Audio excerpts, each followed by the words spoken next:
Hello friend, চলে এসেছি নতুন একটা ভিডিও নিয়ে। এই ভিডিওতে তোমাদের আমি শুভঙ্কর চট্টোপাধ্যায় পরিচালিত পাটালিগঞ্জের পুতুল খেলা এই সিনেমার রিভিউ আমি তোমাদের সামনে দেব।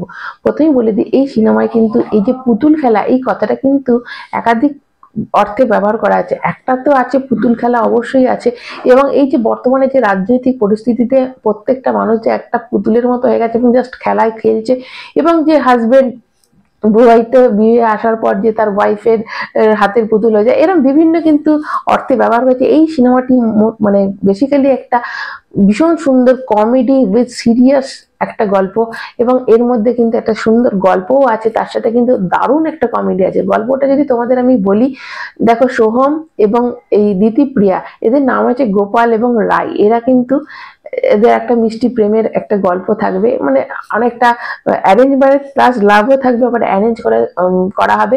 এবং এখানে যে পরাণ বন্দ্যোপাধ্যায়, তার অনেক দিনের ইচ্ছে, তার যে বাড়ি আছে সেই বাড়িটা যে টালির ছাদ আছে সেই ছাদটাকে সে পাকা ছাদ করতে হবে, এবং তার জন্য যে অর্থের দরকারটা হয় সেই অর্থ সে কোথায় পাবে না, তখন তাকে সেই অর্থটা দীপঙ্কর দেও আছে, উনি একজন জ্যোতিষী, উনি বলেছে ওর যে বৌমা হয় যদি কেউ আসে, সেই বৌমার পয়াতেই নাকি বাড়িটা হবে, যে বৌমা হচ্ছে লক্ষ্মী।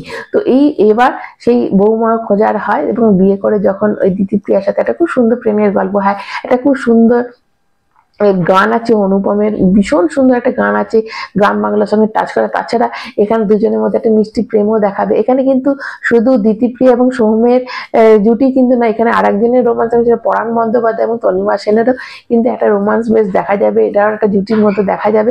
এবং গল্পটা যদি তোমাদের আমি বলি যে আসবে, এবং দিতিপ্রিয়াও কিন্তু এই সামিল হয়ে যাবে যে এই ছাদটাকে তৈরি করতে।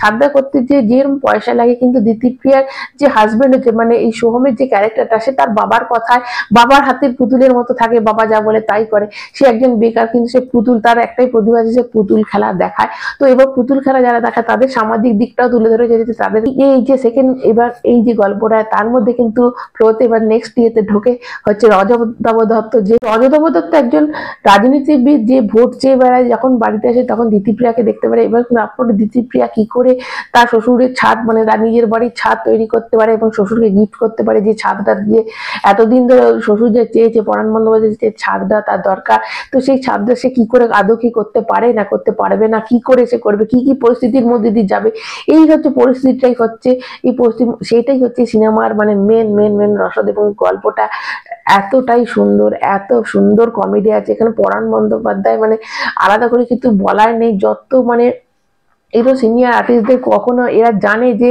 কোনটা ভাড়া মতে চলে যায়, কোনটা কমেডি হয়, এত সূক্ষ্ম কমেডি। এখানে কিন্তু কিছু অ্যাডাল্ট কমেডিও কিন্তু আছে, যেটাতে কিন্তু আমরা পরাণ বন্দ্যোপাধ্যায়ের মুখ পাবো, আমরা রজতাভ দত্তকেও দেখতে পাবো এসব করতে, কিন্তু কোথাও যেন সেই অশ্লীলতা ব্যাপারটা অতটা থাকে না যতটা যখন এরা যখন করছে। এবং দেখো, একটা মুখে থ্রোয়িং এর ওপর কিন্তু নির্ভর করে যে জিনিসটা তুমি প্রেজেন্টেশনটা কেমন করছো। তো এরা যখন বলছে সেই জিনিসটা হাসি পাচ্ছে, কিন্তু কোথাও কিন্তু ভালগারিটি সেটা দেখাচ্ছে না, এটা হচ্ছে মেন ব্যাপার আছে। এবং কমেডি প্রত্যেকজন যারা যারা আছে, দিতিপ্রিয়াকে তো এরকম সাধারণত আমরা সিরিয়াস রোলেই দেখেছি, এরকম ধরনের কমেডি করতে কিন্তু দিতিপ্রিয়া এই ফার্স্ট টাইম দেখবো। এবং সোহম কিন্তু মুম্বাইতে অভিনয় করে, আর কিন্তু এখন বাংলাতেও সে আস্তে আস্তে অভিনয় করছে, তো তারও কিন্তু এটা প্রথম দিতিপ্রিয়ার সাথে অভিনয় করা, তো সেও খুব খুশি, আমরা একটা ইন্টারভিউতে দেখতে পেয়েছি। এবং তারপরে কি শেষ অবধি তার বাড়িটা কি করতে পারো।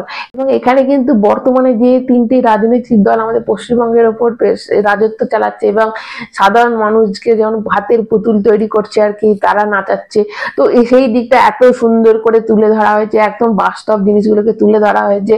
তো এমন সুন্দর করে আবার প্রেজেন্টেশন করা হয়েছে যে তোমাদের কিন্তু মানে এটা হবে না যে এই সিনেমাটাকে বয়কট করা উচিত বা কোনো একটা নির্দিষ্ট দল বলে দিল, সব দল গিয়েই কিন্তু এখানে খিল্লি ভালোই ওড়ানো হয়েছে, এবং খিল্লির মধ্যে দিয়ে বর্তমান সমাজটাকে তুলে ধরা আছে। এটা হ্যাটস অফ আমি জানাচ্ছি শুভঙ্কর দাকে, যে এত সুন্দরভাবে এই যে সিনেমাটাকে ফুটিয়ে তুললো। এবং আমি তো বলবো যে এই সিনেমাটা তোমরা অবশ্যই গিয়ে হলে দেখবে, মানে হাসার জন্য গিয়ে দেখবে, এবং একটা ভালো বার্তা আছে এই গল্পটার মধ্যে, একটা সিনেমাটা একটা ভালো বার্তা, এবং শেষটা অসাধারণ, শেষের হাফটা তো গোটাটাই একদম সুন্দর। এবং এর যে মানে সাউন্ডটাও ভালো, ভিজুয়ালাইজেশনটা, একটা গ্রামের পরিবেশ, মানে মনটা ভরে যাওয়ার মতো একটা সিনেমা।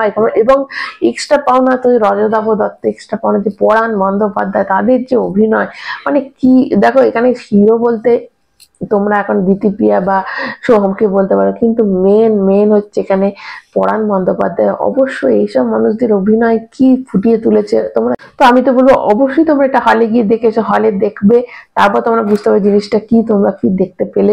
এবং এসে অবশ্যই আমাকে কমেন্ট করবে। আর যারা যারা দেখেছো তারা কিন্তু একটা কমেন্ট করে যাবে, যারা নতুন তারা চ্যানেলটা সাবস্ক্রাইব করবে, একটা লাইক কিন্তু অবশ্যই দেবে ভালো লাগলে। এখন মতো সেটা